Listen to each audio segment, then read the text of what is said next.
Hey, everybody, welcome Mark Davis to the Leadership Factory podcast. Mr. Davis, how you doing today? I'm doing great. You are? What's great about I'm on the right side of the grass. it? That's good. Our people are looking for a great conversation with me. I didn't know when I was going to open the can of worms up when you were my first leader in my business career, so I just let it out of the bag right there. I was going to save it till the end, but I just let it out of the bag right there. Hey, that works for me, man. That works. So you took a young man at 23 years old that didn't know diddly squat in business. Well, here's the deal. And for the next 8 years, you pumped life into me. Well, let me back up just a little bit because you were one of, I think, like a class of a half dozen young, about 6 leadership trainees. Yeah. Yep. And so it's almost like looking at a litter of pups or maybe some cattle. we were all looking around. I said, "Hey, I want that one right there." I see energy in him, and I know just a little bit about his background. Only the played ball at Western Kentucky. I said, "Yeah, I'll take him." So that's how we got started. Well, I'm glad you took me. So my wife and I loved their 8 years there with you and Averitt Express and the whole city of Cookeville. And Averitt's just an amazing company. So I was just blessed to be under you and be blessed to be at that company because you all were just an extension of my family. What my mom and dad was teaching me till 23, you all kept teaching me till I was 31. So it got into my rock head. So because God knew I just needed a little bit more development and training to take place. Well, you had the raw material. You were made of the right stuff. So all it took was just a little polishing. I got a bonus question at the end. I'm not going to divulge that for you. All right. Hey, the Leadership Factory podcast today, our goal is to help people inspire other people. Because over 37 years and you being a part of those first 8 years of my journey, I've come to a profound conclusion that a leader is a person who can inspire another person to take a journey that they're not going to take by themselves. So today we're going to have the discussion about that, and our listeners are going to learn and grow from this so they can be the very best version of an inspirational leader. So as we always say here, if it's not on paper, it's vapor. My challenge is for you to get 3 nuggets out of this. Then I want you to figure out what's the most powerful thing that you got out of this episode with Mr. Davis, because he's going to drop a bunch of nuggets on us today. So get your pad and pen ready to go, because at the end, I'm going to challenge you. Did you get your 3 points? And what's that one thing we call the domino effect? Once you hit that first domino, it knocks all the other dominoes down. So you ready to rumble in the jungle, Mr. D? Let's do it. Babe. Hey, first question out of the gate here. Who is your best leader and why? So who inspired you to do something that you probably wouldn't have done by yourself? What do you know about them? What did they see you do? Or how did they make you feel? Well, this might be a little different, but I'm going to say it was my mother, the biggest leader ever in my life. So she was, first of all, she was probably the most kind and loving person that I've ever known. She was a nurse, so she had that heart of a servant leader mindset. And I knew early on how much respect other people had for her. And now, just because she was sweet, she was sure no pushover. Matter of fact, she was tough as nails, not in any harsh way, but she was so disciplined and was all about accountability. She would not tolerate any kind of a victim mentality, not in our house. Say it again, Coach. Not tolerating what? A victim mentality. That didn't play. She just set a great example for all 6 of her kids how to live. And although she had her first of 4 heart attacks at age 56, she didn't slow down one bit. She was a nurse, I said, and she worked for a big manufacturer there in Lawrenceburg, probably up to 2,000 employees at some point. She was head of their medical services, and basically she was, I guess she was a friend, confidant, therapist, nurse. I mean, she played all the roles, to so many people. And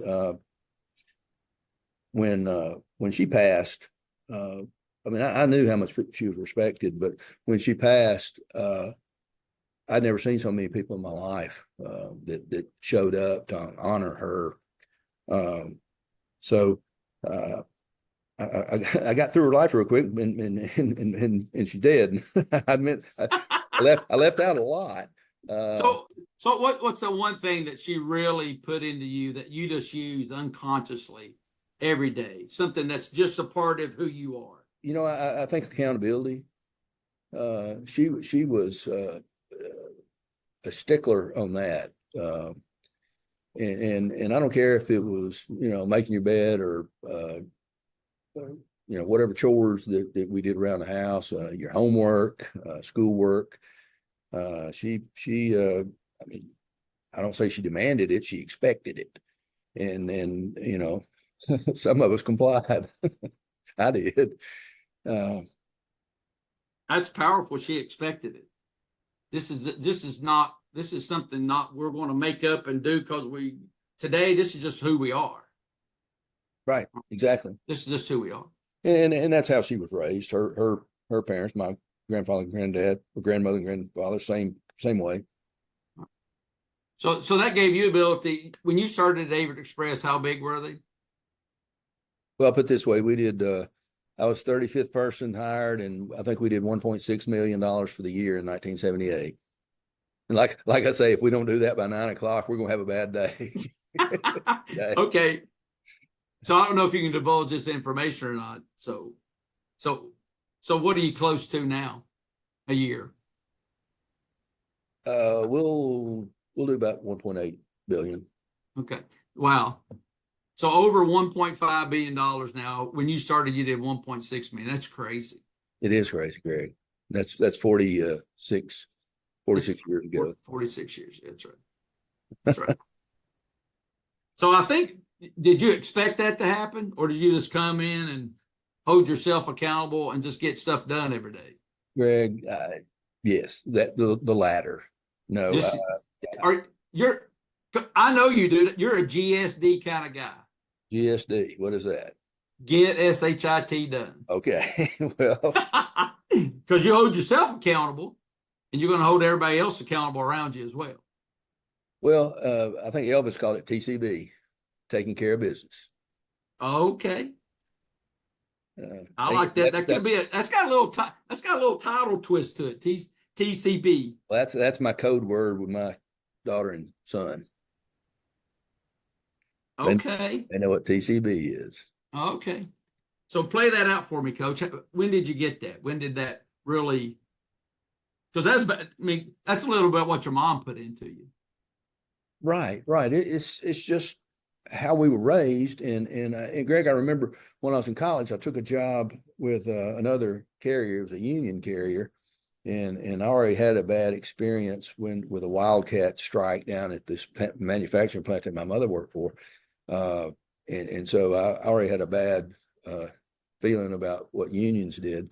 So a friend of mine was playing football at UT, and he and another player had gotten a job over there, and they were making this, back when minimum wage was $2.25, I think they were making $9.90 an hour. And I said, hey, can you get me on over there? I'll work hard, you know that.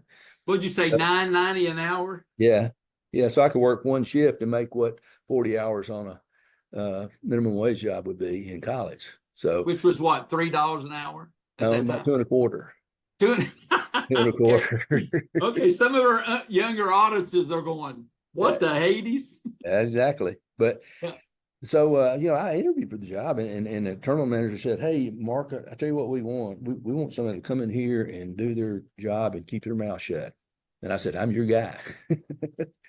So I went to work and trying to give everything I had. And one of these guys stopped me one day and said, hey, boy, slow down. And at first I went, what? What do you mean slow down? And he says, slow down. You're working too hard. I went, oh, yeah, I get it. That's why I don't have much for unions. So interesting. anyway, that was interesting. that was part of that whole, I don't understand what you're saying because they're paying me more money than I've ever had. And so yeah, that was one of the realizations of that. Hey, everybody doesn't do this. That's not everybody's mindset. That's right. So what would you, how do you address people in your 46-year career at the Averitt Express when you come in contact with the people, they just don't get it? Because then it's about, because in their life, they've never had anybody model that for them. Because I know at Averitt Express, we always talked a lot about leading by example. Well, and how do you help people understand that when they've never been modeled that? Now they're 25, 35, how old they are. Then what we try to do is try to explain what the expectations are. So if you know what's expected of you, then the next step is, are you going to do it? Then, if that doesn't happen, we got a whole nother matter to deal with. And then sometimes people are just in the wrong position. They're, and good coaches, put people in the right spot, and hopefully they can be better players. And we've had many success stories where it wasn't that they couldn't or wouldn't.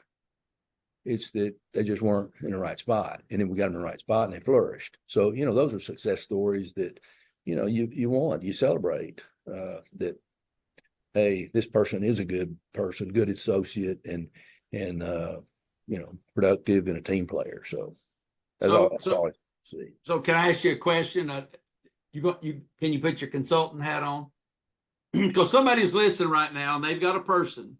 Yeah. It's a good person. They show up on time, but they just can't get done what they need to get done. But I know somewhere, because I've dealt with this many times in my 37-year career. I know you've dealt with it, man. But there's something good about it. Yeah. Well, here's what I would say and do. First of all, when you approach someone about their deficiencies of their performance, one, they're going to be defensive or scared. They're fearful of their job. So when you say, hey, is there something that you don't get here? You got to draw it out of them.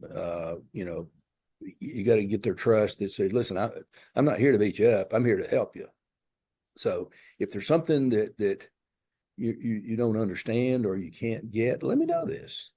And sometimes that works. Other times, maybe it was just kind of the motivation of somebody says, I better get my butt in gear and get this done. But if they truly don't understand it, but we know they've got the other attributes we want as an associate, they are hardworking, they are a team player, they get along, they want to be part of the team. So, try to find them. I mean, as you know, that we got all kinds of roles here, and it's like it takes all of my body parts to get me up and walk every day, and to function at the highest level that I can personally function. It takes my pinky, my toe, my elbow. It takes everything. Yep. I mean, if all those things don't work together and understand the value that each one of them has, you can't function as a team. And that's probably the biggest thing that you all taught me, that my parents taught me, that really solidified. I tell everything I learned at Averitt, it just solidified what my mom and dad was trying to teach me. I didn't pay attention. They didn't know what they're talking about until you got here. I was like, well, these people keep saying the same things, because I really tell people that. It's like, you all were the validation of my raising for 8 years. So, and I'm a validation guy. I need validating. People need to validate me.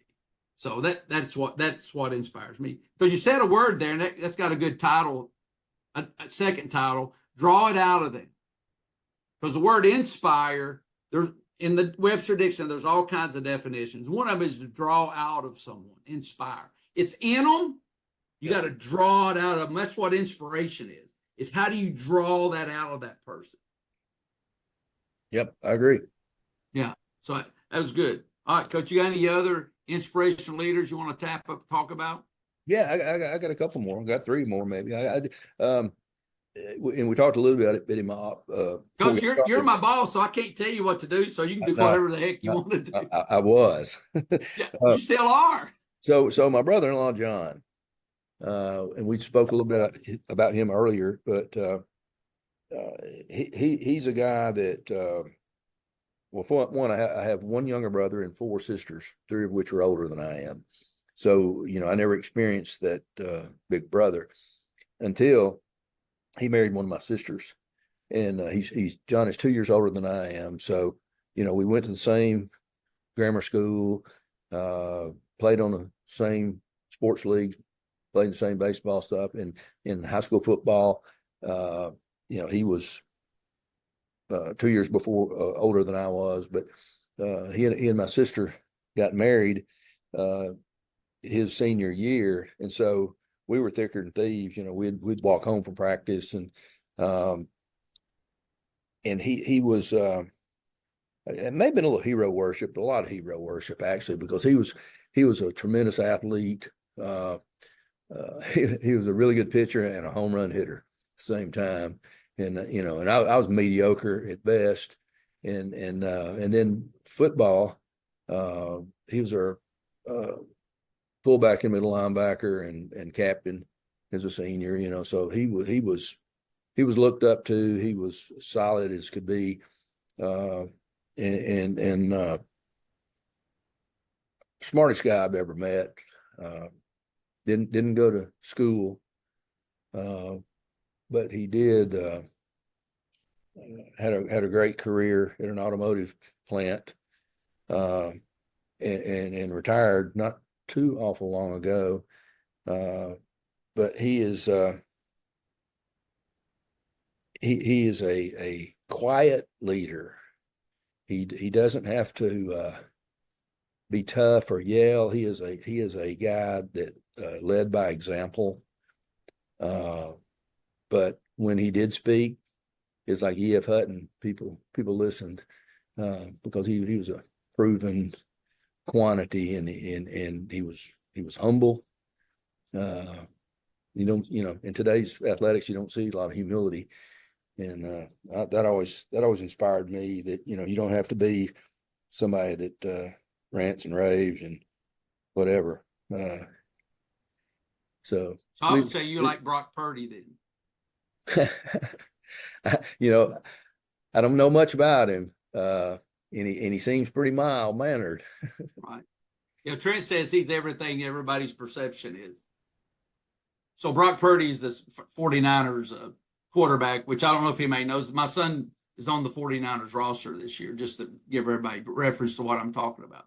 And Trent says, yeah, he's a solid dude. He was a breakout guy last year. Right. Matter of fact, I hope he gets a paycheck soon, a real one. Oh, he's going to get paid. Basically, he got paid. His paycheck for a year is what Aaron Rodgers got paid for one game. I saw some kind of picture. I can't remember what, but that's a relative what he gets paid versus what these other quarterbacks. He just needs to remain healthy. That's what he needs. Yeah, you just got to keep growing. You got to keep playing. I mean, that's one thing. I mean, I use a tagline, let's grow. I mean, I don't know if we ever not talked about that every day when I worked at Averitt Express. Are we getting better? But I'm going to tell a story on you here. Can I tell a story on you here? Sure.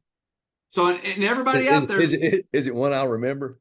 No, I've told you this before and you went, I don't remember that. Well, this is my story. Okay, go for it. This is my story. So I got my goals, had my goals. I'm sitting looking at them. I'm going, I don't know about all that. So you and I are having a conversation about it. It's like everybody else. Well, this, that, I need this. I can't do this.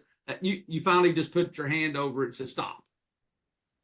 I'm done. Because you would always give me time to talk.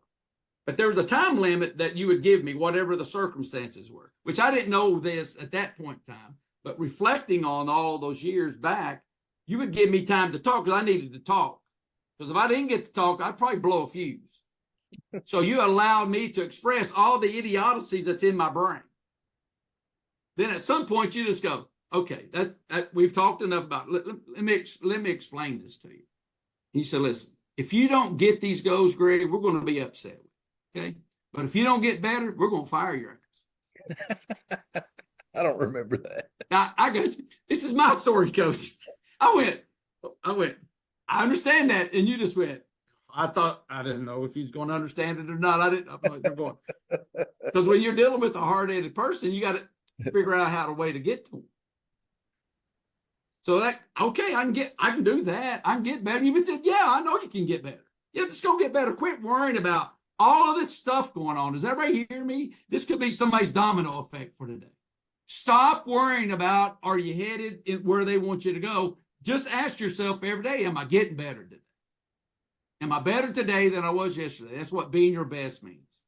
Just don't do that. Get better every day. Just what are they going to argue about better. it?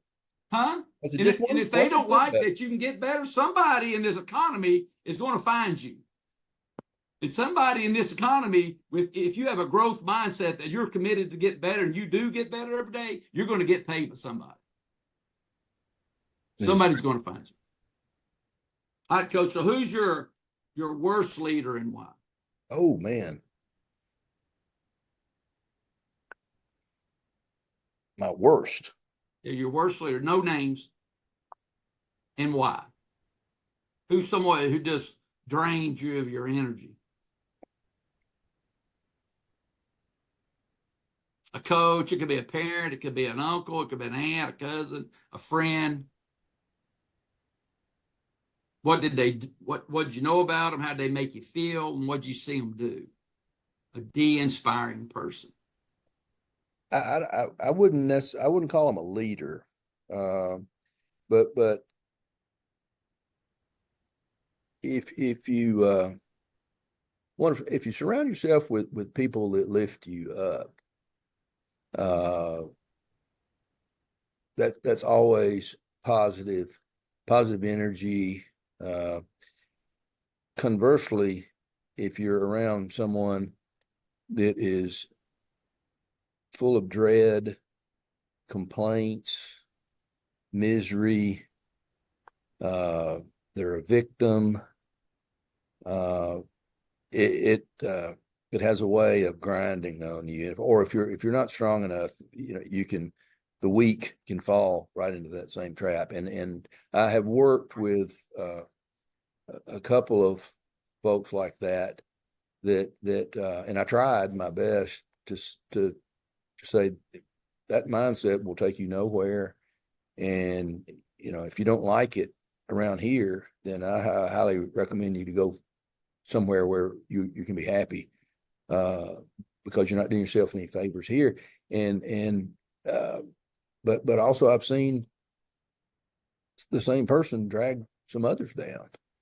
And so, I've been fortunate.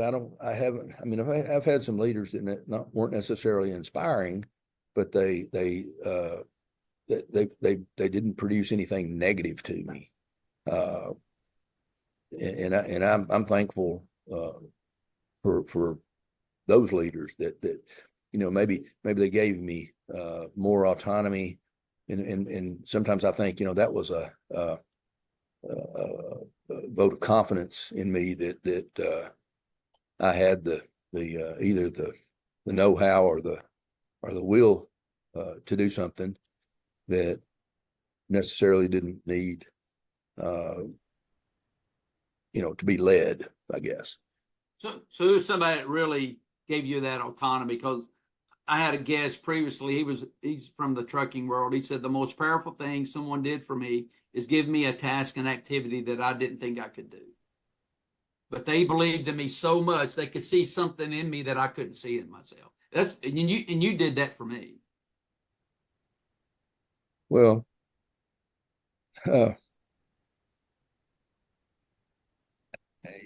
yeah, I think the autonomy came because maybe what I was doing, my role in our industry, relatively speaking, it's fairly new. The role that I'm in and the role that you were in didn't exist before 1980. Actually, it didn't exist before 1985, probably. So when you look at, an industry that's 100 years old, it's still kind of new. So, yeah, Isn't that crazy? It's just 100 years old. yeah, Japan became a country 800 before Christ, 800 BC. Think about that. That's what's that? 3,000 years ago. yeah. Well, I mean, and trucking's only been in for 100 years. That just boggles my mind. Yeah, and then of course, hey, our country, what, 250 years old? So We're babies, man. It's crazy once you put it in perspective. And we're about to ruin it. Yeah. No, we got strong people like Mark Davis. Yeah, we got Mark Davis. We got a lot of Mark Davises out there. We'll be fine, Coach. We'll find a way. Got to find a way. Got to get a first down. Can't score a touchdown until you get a first down. You just got to find a way to take another step. That's right. So, who's your unsung hero? My unsung hero. Yeah. Who just did some amazing things that you've witnessed and they wanted nothing in return. And they didn't expect anything in return.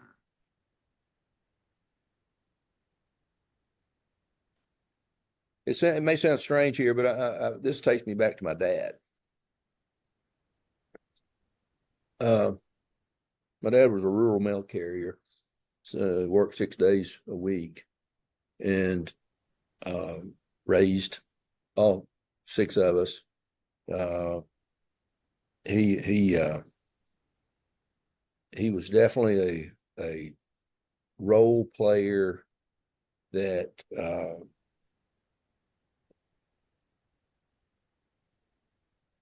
did his job, took care of his family, provided for them. Baseball coach, Little League president, photographer. He was a guy that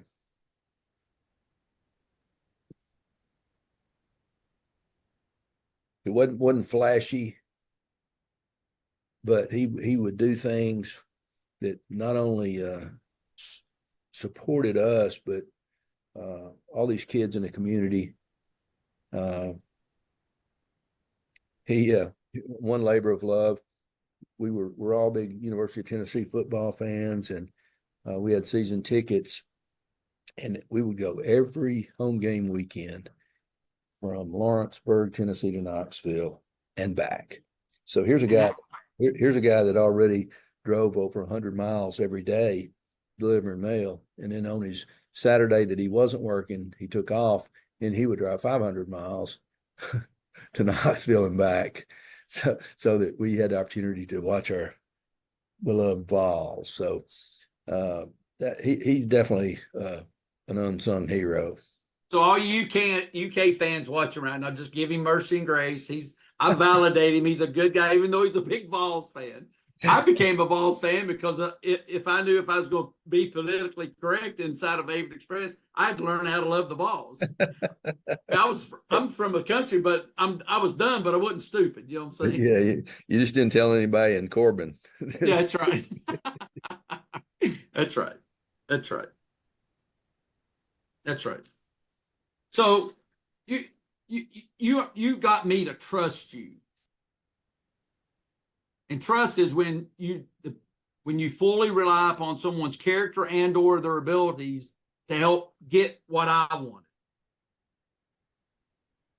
So, and trust is the electricity to the inspiration, because without trust, you ain't got diddly squat. Would you agree with that? I do. And so I'm going to ask you, how did you get me to trust you?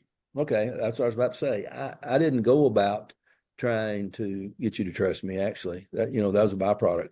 I just was going to be straight and honest with you and try to give you as much support as I could. I mean, matter of fact, Greg, believe it or not, I mean, I think you taught me as much as I taught you. So, but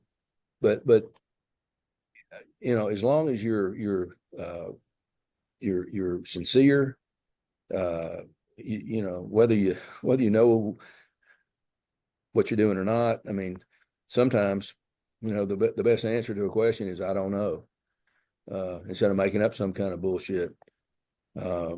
So, and I try to tell people that all the time. I said, listen, don't try to make it up. If you don't know, that's great. Say, I don't know, but I'm going to try my best to find out. And then, you know, if you'll help. Hold up a minute, Coach. Somebody needs to hear what you just say, what you said again. It's okay. Don't say I don't know. Say I don't know, but I'm going to try my best to find out. That's right.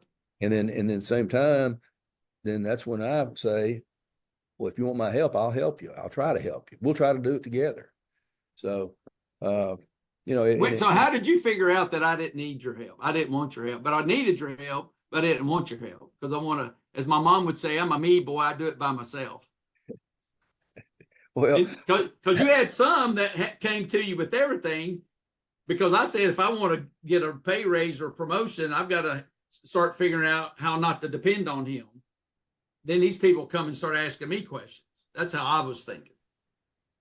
Well, and I think that's natural. And it's natural to some people. I put it that way. Right.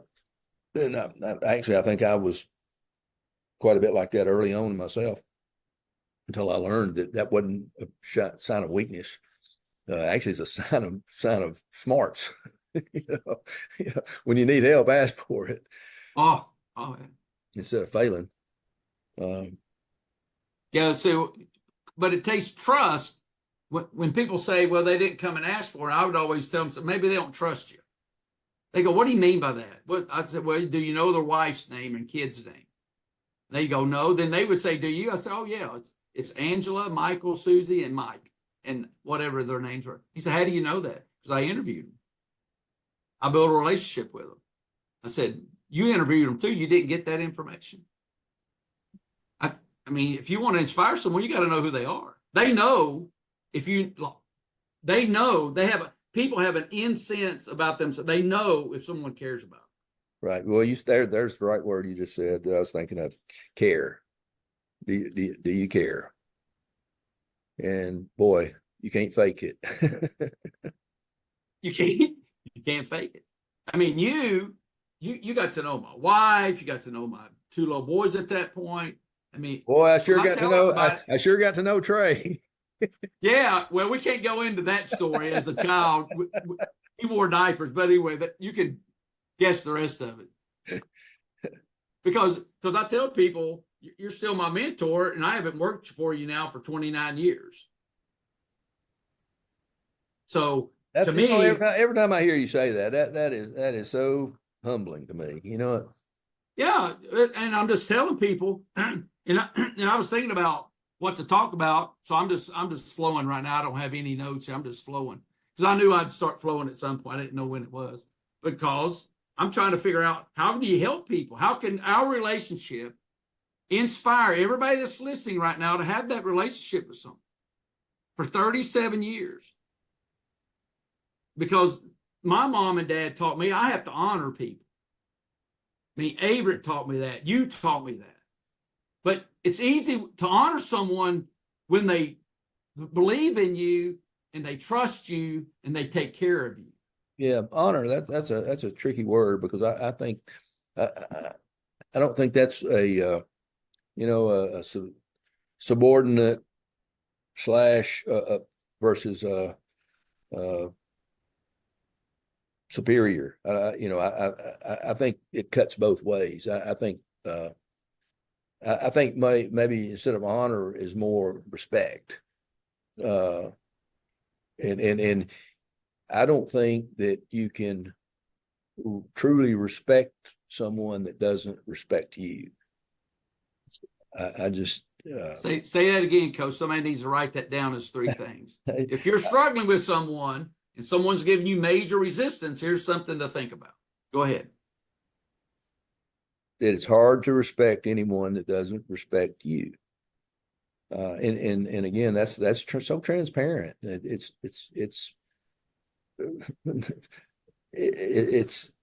if you can't see the fake part in that, then you're blind. So Hey, it goes back to that old rule that doesn't go out of style, the golden one. Go ahead and tell it what it is, Coach, in case somebody doesn't know what it is. Oh, treat others as you want to be treated. No, that's good. There you go. So what do you do when you get stuck, Coach? What do you do to take another step? When you get stuck, you're stuck in doubt, fear, anxiety, anger. I try to break it down. I try to its parts and what is it that is truly the concern, the bother, is it really a problem, or is there there's parts to it, I guess. I mean, I try to, I don't want to say psychoanalyze, but I try to analyze and see what it is that's is the stumbling block, what's keeping me from doing what I need to do, want to do. That's good. So what's the biggest, I'm so glad I took this risk in your life? I'm so glad I did what in my life?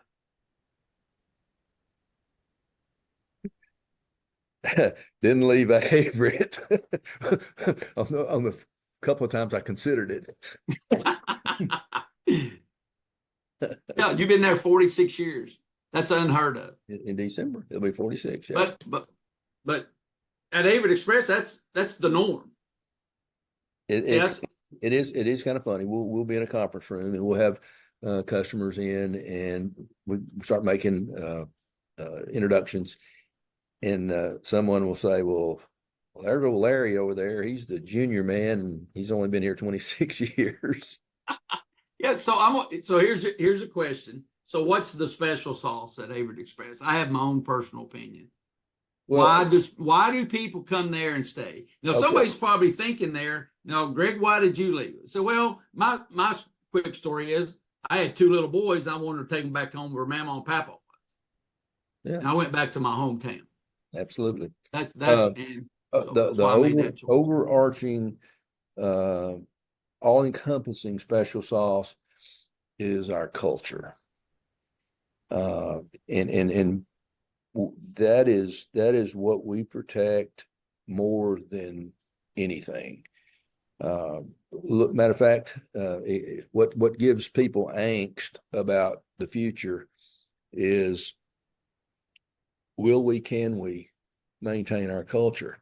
And we've had turnover, generational turnover at top leadership, but there is no concern, because those people we backfill with, they've been here, they've been part of what built the culture. So we keep instilling these same values with all of the young people that come on, and it's not for everybody. And that's what I tell people sometimes.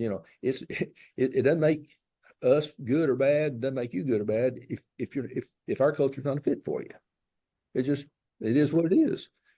And so that's what's kept me here. It's the people, it's the relationships I've had. Look, I was 22, and I'll say Phil and I,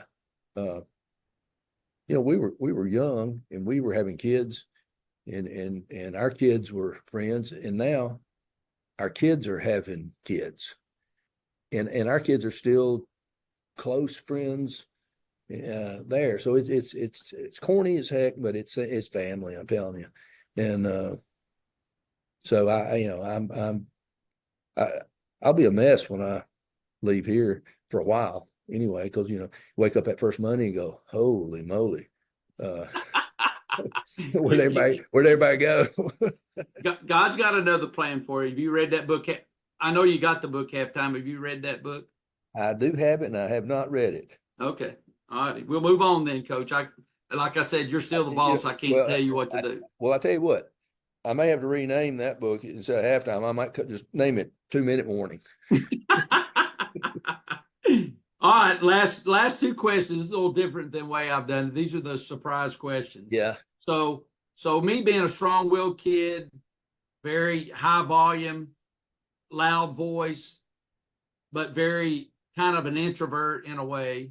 So how did you get me to grow into business? Here's the question. What were my weaknesses when you took me on, when you said, hey, I want that one right there? Well, what did you see as my weaknesses? I want to talk about my weaknesses. all right, your first weaknesses was your volume. I remember this now. I remember telling you one day, I said, honey, come here, man. We got to get that volume down a little bit because you're scaring people. That's right. That's good. That's right. I do remember that. But no, that wasn't a weakness at all. See, well, somebody's got that person in them, and that person's driving everybody crazy. See, you didn't let it go because you're a man of accountability that your mom taught you.